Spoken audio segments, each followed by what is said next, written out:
नमस्कार, मी विलास आव्हाड. आपण पाहता A9 एक्सप्रेस. मित्रांनो, महाराष्ट्रामध्ये कधी जातीवरून राजकारण होताना आपण बघितलं नव्हतं. पण ज्या प्रकारे 20-25 वर्षाच्या दरम्यान या सगळ्या जातीमध्ये भांडणं, जे काही आरक्षण, याला आरक्षण मिळालं, त्यांना आरक्षण नाही मिळालं, यांना इतकं मिळालं, त्यांना तितकं मिळालं, यांना इतका फायदा मिळतो, या सगळ्या गोष्टीमुळे जातीमध्ये वितुष्ट निर्माण झालं, भांडणं तयार झाले आणि त्यामध्ये मोठ्या प्रमाणामध्ये जे काही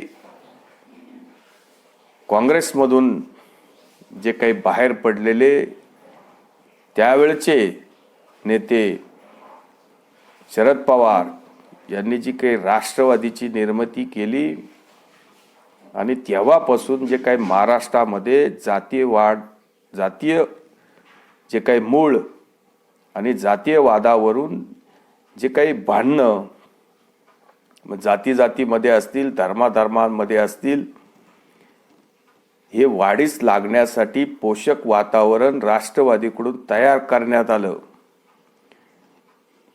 या लोकांनी महापुरुषांना पण सोडलं नाही. मग अगदी छत्रपती शिवाजी महाराज असतील, छत्रपती संभाजी महाराज असतील, जिजामाता असतील, किंवा त्यांच्याबरोबर जे काही गुरु दादाजी कोंडदेव,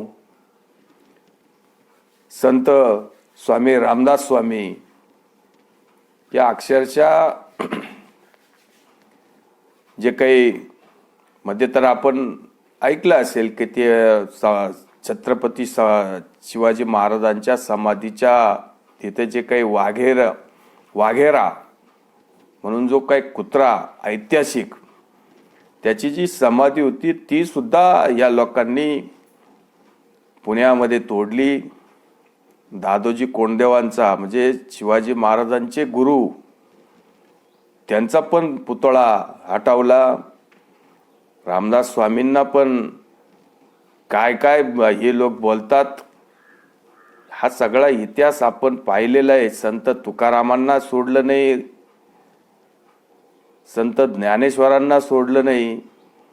या सगळ्या गोष्टींवर हे बोलतात.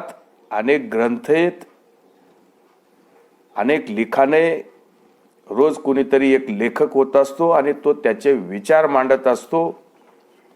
रामायणामध्ये सुद्धा अनेक दाखले, मग 300 प्रकारचे रामायण आहे.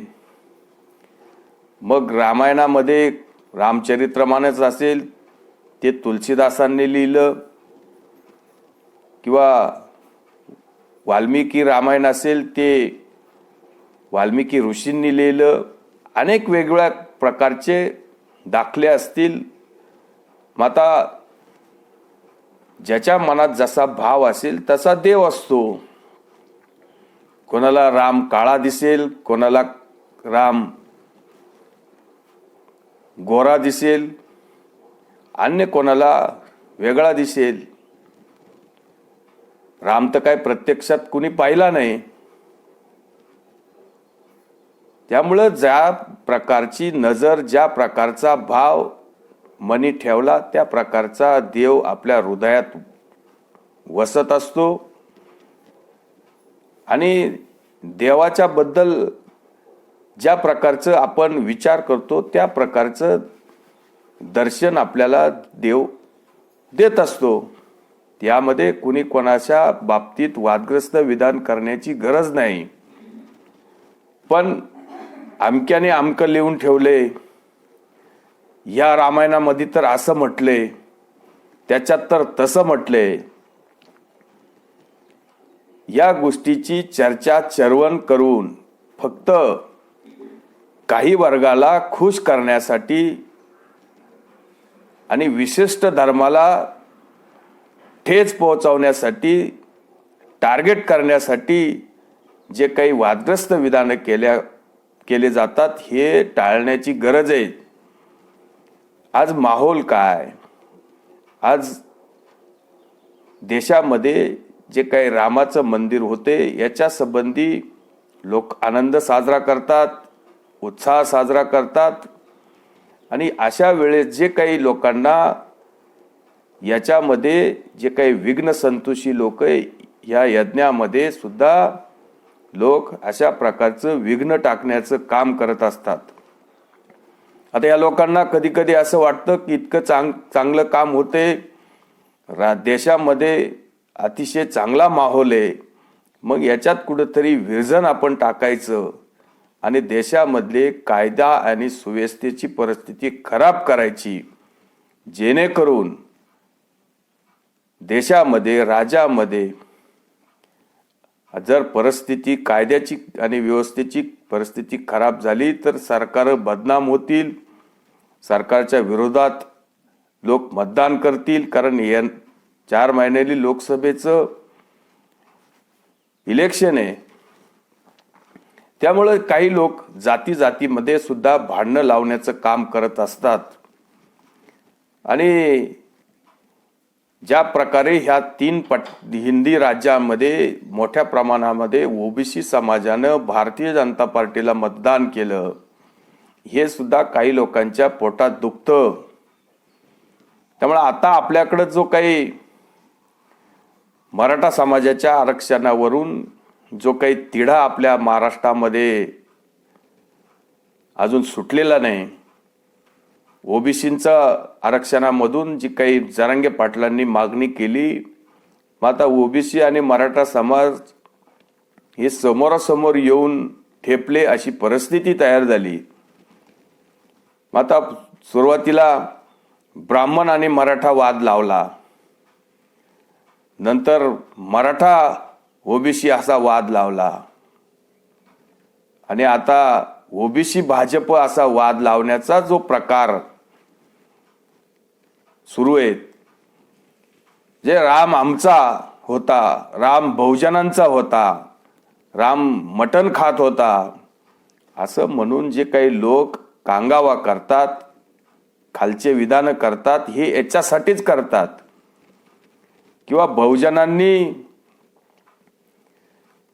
भारतीय जनता पार्टी बरोबर जाऊ नये, बहुजनांनी भारतीय जनता पार्टीला मतं देऊ नये, याच्यासाठी कांगावा करायचा.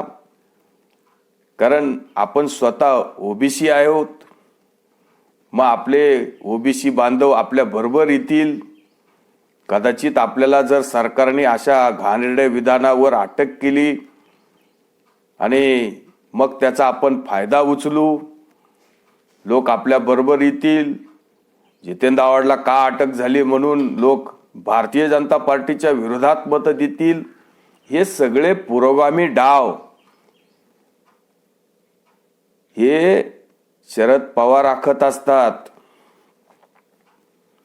जितेंद्र आव्हाड निवळ माईक आहे, माईक. त्या माईक मधला आवाज शरद पवारांचा असतो. शरद पवार स्टेजवर बसलेले असताना जितेंद्र आव्हाड काही बाई बोलू शकतात, इतकी हिम्मत जितेंद्र आव्हाडांची कशी होऊ शकते? याचं कारणच असे की जितेंद्र आव्हाडांच्या तोंडातून शरद पवार असे घाणेरडं विधान करत असतात. मग जितेंद्र आव्हाडांना त्यांनी खाली बसायला सांगितलं का? नाही सांगितलं. जितेंद्र आव्हाडांच्या या विधानावर शरद पवारांनी टीका केली का? त्यांचं तर भाषण नंतर झालं. किंवा जितेंद्र आव्हाडांना काही तंबी दिलीत का? जितेंद्र आव्हाडला काही पक्षातून काढले का? काही नोटीस दिलीत का?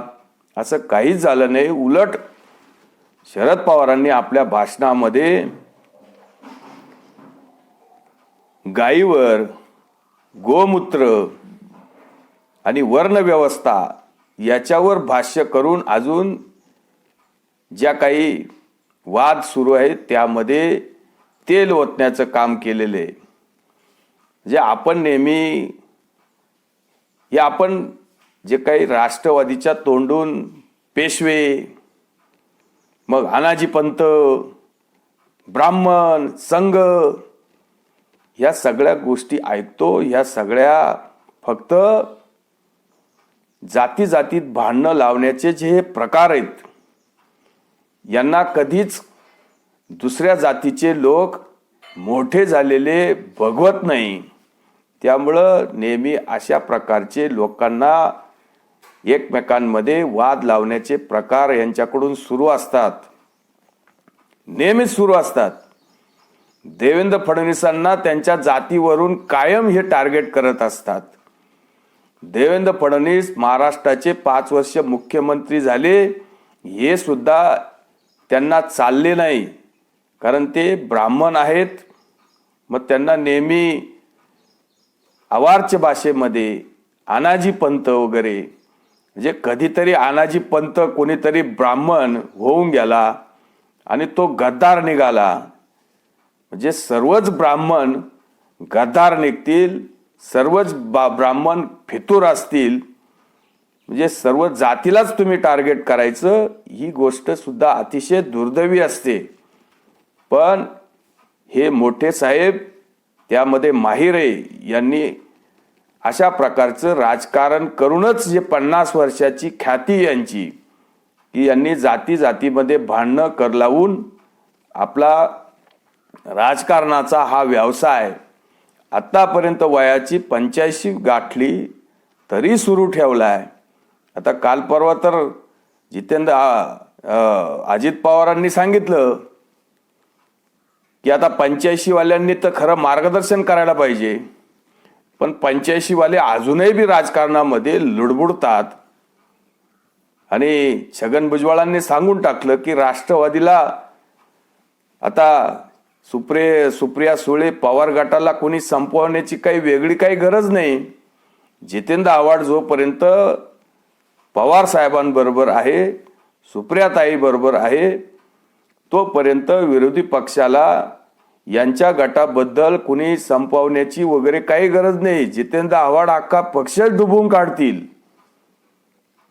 कदाचित महाराष्ट्रात राष्ट्रवादी सुप्रिया सुळे गट आणि पवार गट राहील की नाही याची शंका उपस्थित होते. त्याच्यामुळे असे जे काही फसवे डाव शरद पवार नेहमी टाकत असतात, अनेक वेळा ते अशा प्रकारचे पुरोगामी डाव टाकत असतात, पण त्यामध्ये ते स्वतःच अडकत असतात, फसत असतात. आणि जे काही जितेंद्र आव्हाडांनी मुक्ताफळं उधळली, जे काही त्यांनी प्रभू श्रीरामांच्या बाबतीत बोलून त्यांना असं वाटलं की या अशा पद्धतीने काही करता येईल, पण हा डाव जितेंद्र आव्हाड आणि शरद पवारांवरच उलटलेला आहे, हे पण लक्षात त्यांच्या पण आलेले. म्हणून तर जितेंद्र आव्हाडांनी माफीचा जे काही नाटक केलं, पण लोक माफ करतील नाही करतील हा आपण विषय जनतेवर सोडू. असो, तुर्तच थांबतो. व्हिडिओ आवडला असेल तर लाईक करा, शेअर करा. धन्यवाद.